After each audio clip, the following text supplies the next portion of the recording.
Good morning and welcome to week 5. It is Monday the 1st of February, so brand new month as well. So let me introduce to you the English lesson for today. We are going to be building on lots of our learning from last week, looking at sentence types and practicing our use of those sentences. I've got a brilliant picture for you to write about, and I will guide you through with some of those examples. I'll do that in just a moment, because first of all, I just want to say two things. First of all, we have a new word of the week this week. Last week, I hope you spotted it. I think I put it on one of the videos and it was on the weekly planner. Our word of the week was ponder, meaning to think about something. Our word of the week this week is the word frantically. Frantically. So you should find that also on the front of your weekly planner, so meaning to do something in a rushed way. Okay, so new word of the week. We also have a new sound for our sounds right this week. We're looking at the or sound. You have already looked at some of the ways that we spell that sound. We're going to introduce you to some new ways. But that does mean that altogether there's a lot of different ways of making the or sound. So the Sounds Right grid that I have saved for you for today has 2 grids on the page. You will need them both over the next 2 weeks. Okay, so please keep them both, don't chop them off or anything. Okay, so let's get back to our English lesson today. We are going to explore sentence types. So what that means, we're going to be thinking about what we did last week when we looked at what a simple sentence was, just a main clause, with maybe just the one verb in it. So we're saying one thing, simple sentence. Then you looked at a compound sentence, so that builds because that is made up of 2 main clauses, and we used a coordinating conjunction. We looked at the 3 coordinating conjunctions, but, or, and. And we made sure that if we're writing a compound sentence, we made sure that we had a verb both sides of that conjunction. That would mean that we have a main clause on both sides of the conjunction, okay? Today we look at a third type of sentence. So the third sentence type, we're looking at a complex sentence. So I'm going to ask you to revisit the website, Oak Academy website. There's a link on the weekly planner, or you can use the link that's on the teaching slides. I'm going to ask you to find the grammar, year 3 grammar. Go to lesson 4, please, to explore complex sentences. It's a brilliant lesson and should explain it really, really, really well. Get a pen and paper, because that means you can have a go, pause the video and then go back to it and see how you got on. That will really improve your understanding. So please do lesson 4 before you go any further.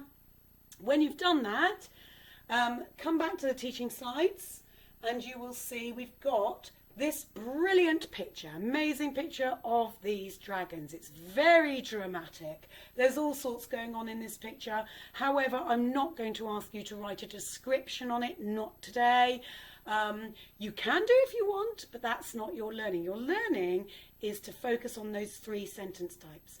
However, to get that creative juices going, I'm going to share with you a little story starter just to start making you think of maybe some sentences that you could write when it comes to that activity.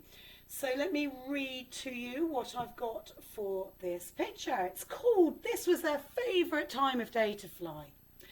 As the glowing crimson sun dipped down below the vast horizon, retreating to allow night to take its place, the dragons took flight.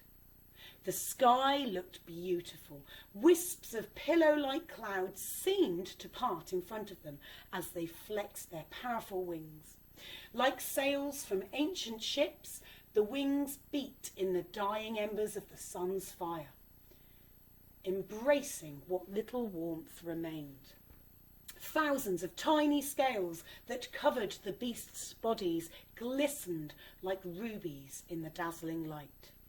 As they reached full speed, leaving the world far beneath them, they almost grinned as they thought about where they were going. There would be others like them there. It would be paradise. I think that's a brilliant piece of writing to make you want to know more, and I hope that's how you feel. I have put up some questions for you to ponder over. That was our word of the week last week. So for you to think about and consider. You do not need to write down your answers to these. Just look at the picture. We're trying to stimulate some imagination and creativity. So I would like you please to look at the questions and just think about them. Where are they heading? Where are those dragons going? What is paradise? Why are they looking forward to it? There's no right or wrong here, is there? It's what you think. Look at the picture. If you have a reason for saying your answer, that's correct. You're right. Absolutely brilliant. Just give it some thinking and just start to imagine what they're doing, where they're going. That's going to help you, because on the next slide is our task. I'm asking you to read, have a look at, again, at what a simple sentence is, what a compound sentence is, and thinking about your new learning today, a complex sentence. Those three sentence types, I would like you to write a sentence about that picture for each of those sentence types. If you want to write more, and I really hope you do, you might want to write 2 or 3 sentences. But what I really need to know is that you can see what is a simple sentence, what is a compound sentence, and what is a complex sentence. So be really clear about those 3 different sentence types.